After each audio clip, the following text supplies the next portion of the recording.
এদিকে বেগম খালেদা জিয়ার বর্তমান শারীরিক অবস্থা বিবেচনায় হাসপাতালে তার নির্বিঘ্ন চিকিৎসা, প্রয়োজনে উন্নত চিকিৎসার জন্য বিদেশে নিয়ে যাওয়ার পরিকল্পনা, তার নিরাপত্তা ও যাতায়াতের সুবিধা এবং উচ্চ মর্যাদা বিবেচনায় তাকে রাষ্ট্রের অতি গুরুত্বপূর্ণ ব্যক্তি ভিভিআইপি ঘোষণা করার সিদ্ধান্ত নেওয়া হয়েছে। এই সিদ্ধান্ত অবিলম্বে কার্যকরের জন্য সংশ্লিষ্ট সকল সংস্থাকে নির্দেশনা প্রদান করা হয়েছে। সকালে যমুনায় উপদেষ্টা পরিষদের একটি বিশেষ বৈঠকে এই নির্দেশনা দেওয়া হয়। এ সময় খালেদা জিয়ার রোগ মুক্তি কামনা করে দোয়া ও প্রার্থনা করা হয়। বৈঠক শেষে এ বিষয়ে ব্রিফ করেন পরিকল্পনা উপদেষ্টা ডক্টর ওয়াহিদুদ্দিন মাহমুদ।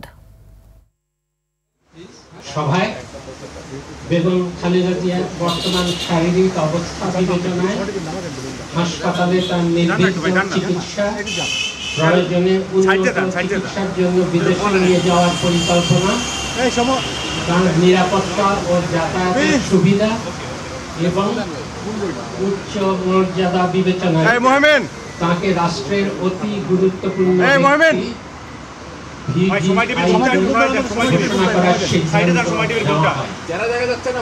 এই সিদ্ধান্ত অবিলম্বে কার্যকরের জন্য সংশ্লিষ্ট সকল সংস্থাকে নির্দেশনা প্রদান করা হয়।